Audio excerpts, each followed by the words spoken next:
నమస్తే, ఓహై కుకింగ్కి స్వాగతం. ఈరోజు సేమియా పాయసం బెల్లం వాడుకొని ఎలా చేయాలో చూసుకుందాము. ఒక కడాయిలో 2 టేబుల్ స్పూన్ల నెయ్యి తీసుకుని ఒక 10 జీడిపప్పు తీసుకున్నాను. చిన్న చిన్న ముక్కలుగా చేసుకుని మొదట్లో దోరగా వేయించుకుంటున్నాను. మీకు ఏ నట్స్ కావాలంటే అవి వేసుకోవచ్చు. అవి కాస్త దోరగా వేగిన తర్వాత ఒక 20 ఎండు ద్రాక్ష తీసుకుని అవి పొంగేంత వరకు ఉబ్బేంత వరకు వేయించుకుని తీసి పక్కన పెట్టేసుకున్నాను. ఆ మిగతా నెయ్యిలోనే 1 కప్పు సేమియా తీసుకుని లో ఫ్లేమ్లో పెట్టుకుని దోరగా కాస్త ఎరుపు రంగు వచ్చేదాకా వేయించుకోవాలి. మీరు ఆల్రెడీ రోస్టెడ్ సేమియానే వేయించుకున్న సేమియానే వాడుతుంటే ఈ స్టెప్ మీరు చేసుకోక్కర్లేదు. తర్వాత 1 కప్పు సేమియాకి 2 కప్పుల పాలు, ఇది కాగపెట్టుకున్న పాలు రూమ్ టెంపరేచర్లో ఉన్నవి వేసుకుని లో నుంచి మీడియం ఫ్లేమ్ పెట్టుకుని ఈ సేమియాని పాలల్లో ఉడకపెట్టుకోవాలి.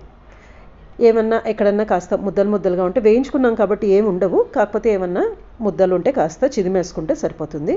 అది ఉడికేంత లోపల పక్కన 1 కప్పు బెల్లానికి 1 కప్పు నీళ్లు వేసుకొని ఆ బెల్లాన్ని కరిగించుకోవాలి. 1 కప్పు సేమియాకి 1 బెల్లం తీసుకున్నాను. ఇక్కడ చూడండి, సేమియా ఉడికిపోయింది, పాలల్లో మెత్తగా అయ్యింది. ఇక్కడ బెల్లం కూడా మొత్తం కరిగిపోయింది. మనకి బెల్లం నీళ్లు ఉంటే చాలు. ఇలా ఉంటే ఇప్పుడు స్టవ్ ఆఫ్ చేసేసుకుని ఒక ఫిల్టర్ తీసుకుని ఈ బెల్లం నీళ్ళని ఫిల్టర్ చేసుకుని టీ ఫిల్టర్ వాడుతున్నాను. ఈ సేమియా మిశ్రమంలో వేసేస్తున్నాను. ఎక్కడన్నా మలినాలు ఉంటే పోతాయి అని చెప్పి అలాగ చేశాను, అంతే. చేయాలి అని కంపల్సరీ ఏం లేదు. దీంట్లో అంతా ఒకసారి కంబైన్ చేసేసుకుని మొత్తం కలుపుకుని ఒక 2 నిమిషాలు మనకి బుడగలు వచ్చేదాకా ఒకసారి ఉడకపెట్టుకోవాలి.